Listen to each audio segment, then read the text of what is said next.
What's up everybody, and welcome back to the weekly gaming news show, the show where I talk about the latest news in the gaming industry. Today's show is for November 27th until December 3rd. Let's get into it. So the PS Plus games for December have been announced, and here's what you will be receiving.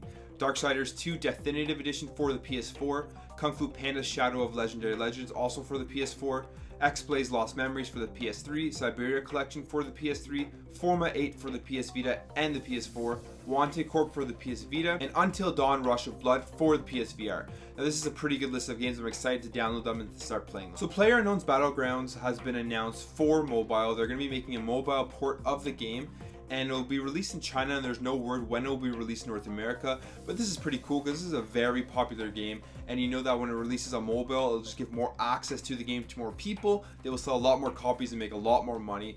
And if you're a fan of the game, this is just good news for you. So this past Black Friday 2017 was the biggest Black Friday ever for PlayStation. Eric Lempel, the Sony Interactive Entertainment VP, came out and said that this Black Friday was the biggest that Sony has ever had. He also talked about VR and talked about how PSVR will still be a big part of the Sony's future for PlayStation.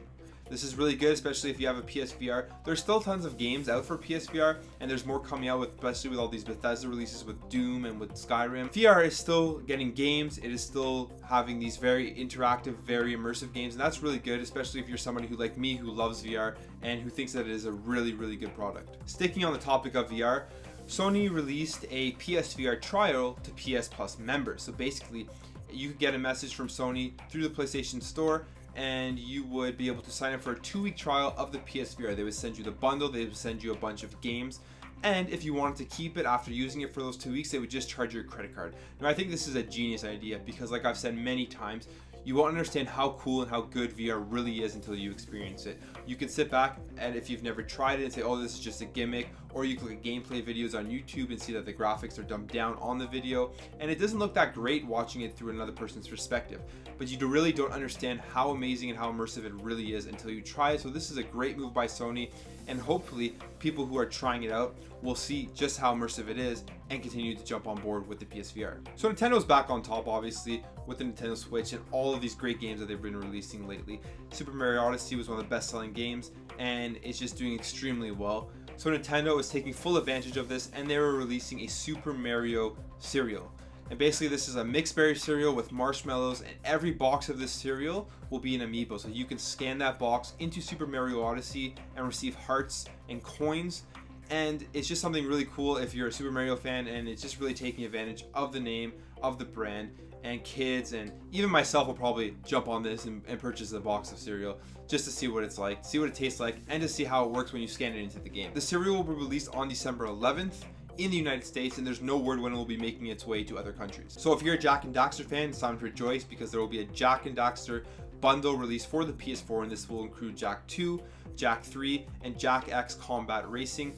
This will be released on the PS4 on December 6th, and there's no word of how much it will cost yet. So Activision is pairing up with Amazon Echo, and they're making a physical ghost that is a virtual assistant. Basically what it is a physical version of the ghost in Destiny 2 that can receive voice commands to do things in the game. So for example, equip loadouts or join different types of clans and do many other different things. It will be available on December 19th for $90, and it will have over 1,000 different responses to your voice commands. So earlier this week, EA CFO Blake Jorgensen came out and said that he doesn't think that players today like linear games nearly as much as they did 5 to 10 years ago. They were reviewing Visceral Games' Star Wars game, and they thought that it was too linear, and here's exactly what he had to say about it. As we kept reviewing the game, it continued to look like a much more linear game, which people don't like as much today as they did 5 years ago or 10 years ago. So a lot of people disagree with this because there are great linear games out there.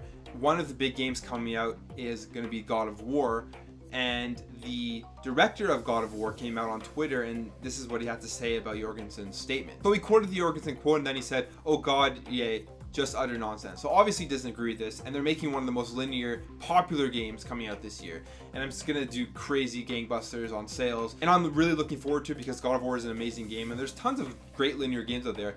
You think about like Cuphead, and you think about Sonic Mania, and you think about all these games that have come out in the last few months, and they've sold really well. They've got great reviews and people love them. So I completely disagree with Jorgensen's comment. I think linear games are still just as popular now as they were a couple of years ago. Yes, open world games have taken over and they're the majority of the games that come out today, but there's still a huge spot in the gaming market for those linear story driven games. So that's your news. If you like this video, make sure to hit that thumbs up button, subscribe, and I'll catch you in the next video.